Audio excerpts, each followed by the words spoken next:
Razón y emociones. Dos palabras que tienen un significado enorme en diferentes ámbitos y que éstas se presentan en el día a día aunque no nos demos cuenta.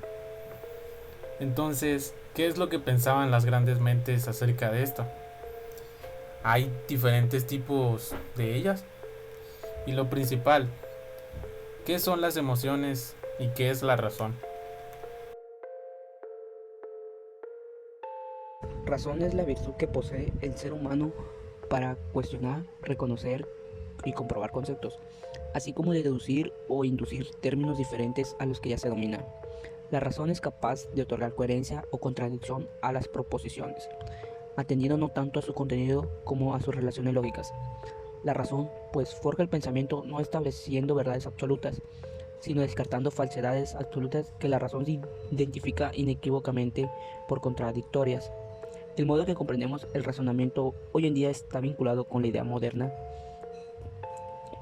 Es producto de los cambios filosóficos profundos que tuvieron lugar durante el Renacimiento europeo, especialmente en la Revolución Científica. ¿Qué es la emoción? Corresponde a experiencias corporales naturales que las personas recubren del lenguaje para expresarlas, siendo considerada como irracional y subjetiva. Es decir, primero sentimos en el cuerpo lo que más tarde sale por nuestras bocas en forma de un discurso, que en cierto modo se opone a la razón de las emociones. También se dice que se gestan en el inconsciente y no en la voluntad, que son más espontáneas que artificiales, que son más sentidas que pesadas.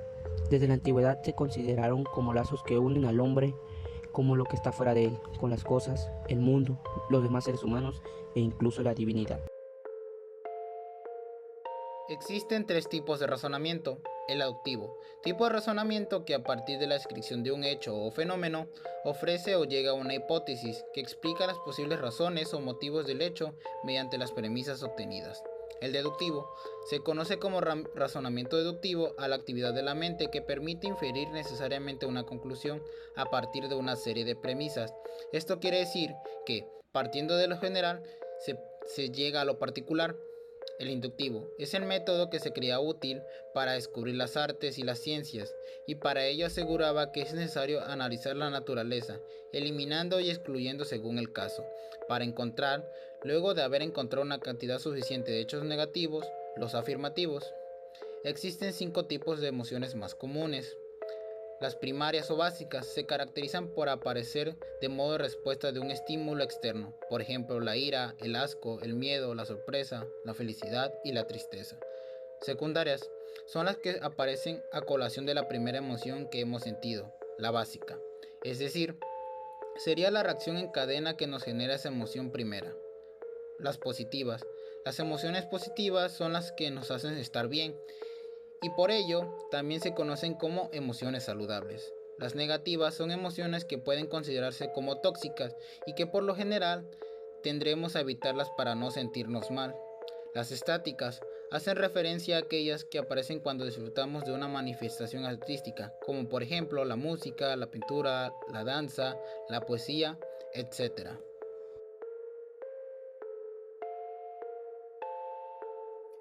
El razonamiento emocional es un proceso cognitivo común en el que cogemos una emoción y la usamos para explicar toda nuestra realidad. Si me siento estafado, es porque todo el mundo es injusto conmigo.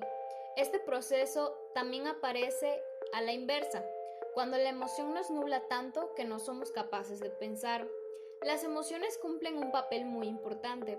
Nos ayudan a dirigir nuestra conducta y a actuar rápidamente. Podemos obtener un proceso de escucha sobre nuestras propias emociones, entendiéndolas y usándolas para mejorar la forma en que nos sentimos.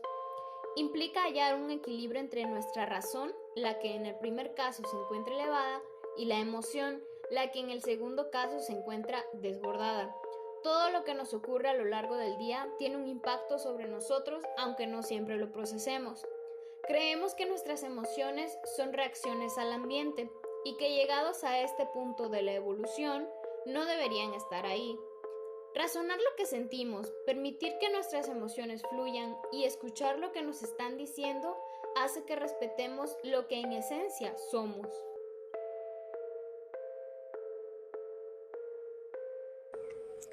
Razón y emociones, según los filósofos. Hoy en día, estudios sobre el análisis del comportamiento humano han considerado en primer lugar la subjetividad. ¿Por qué? Ya que al momento de la toma de decisiones el hombre no solamente tiene en cuenta ciertos análisis racionales, sino que también, dependiendo del momento, de la situación y también dependiendo de las circunstancias, la carga emocional termina superponiéndose a una lógica de la razón. Hace años esto era algo de una manera distinta, diferente. No había nada que hiciera cambiar la razón hacia alguna situación o decisión. La razón y también las emociones no iban tanto de la mano como hoy en día lo van. Y esto lo podemos ver a veces reflejado en los escritos y de igual modo en algunas de las frases que los grandes filósofos nos dejaron al paso del tiempo. Aristóteles. Emociones según Aristóteles. En la retórica, considera que las emociones son la reacción inmediata del ser vivo con situaciones que pueden ser favorables o placenteras, y otras que por el contrario pueden ser desfavorables o dolorosas, la cual basta para poner en alarma al ser vivo y disponerlo para afrontar la situación con los medios a su alcance.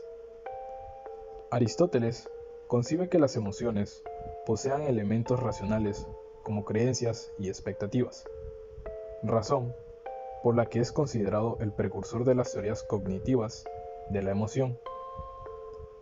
Razón según Aristóteles. La razón es el argumento que una persona alega para probar algo o persuadir a otra persona de sus argumentos.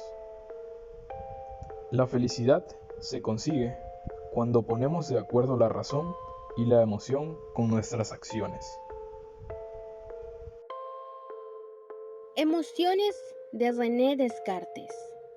Por su parte, en las pasiones del alma, presenta las emociones como afecciones, es decir, modificaciones pasivas causadas en el alma y por el movimiento de las fuerzas mecánicas que obran en el cuerpo. La función de las emociones es incitar al alma a permitir y contribuir a las acciones que sirven para conservar el cuerpo o hacerlo más perfecto. Considera que existen 6 emociones simples y primitivas. Estas son el asombro, el amor, el odio, el deseo, la alegría y la tristeza, y que todas las demás están compuestas o son derivadas de estas. Razón en René Descartes. Para Descartes es la mayor facultad de conocimiento con que cuenta el ser humano. La razón se encarga de examinar la verdad de las ideas y los razonamientos, y su valor reside precisamente en su independencia respecto a la experiencia empírica, que para el autor francés será siempre menos fiable. La razón o el juicio es la única cosa que nos hace hombres y nos distingue de los animales. Kant. Emociones en Kant. La emoción es una sensación en donde el agrado se produce solo mediante una momentánea suspensión y un desbordamiento posterior más fuerte de la fuerza vital. No pertenece en modo alguno a la belleza. Puro juicio de gusto, no tiene como fundamento de determinación ni encanto ni emoción. En una palabra, ninguna sensación como materia de juicio estético. Razón de Kant. Según Kant, es la facultad de formular principios en oposición al concepto de entendimiento. Establece que la razón es la capacidad del ser humano que nos permite justificar unos juicios en otros. Entonces, la razón y las emociones han sido estudiadas desde tiempos muy antiguos, en donde ya se tenía una idea de qué es lo que era y cómo funcionaban dentro de nuestro cerebro. Por lo que se puede decir que estas juegan un papel muy importante en la sociedad y en la vida personal. Las emociones desde que nacemos están presentes y la razón se va desarrollando conforme crecemos.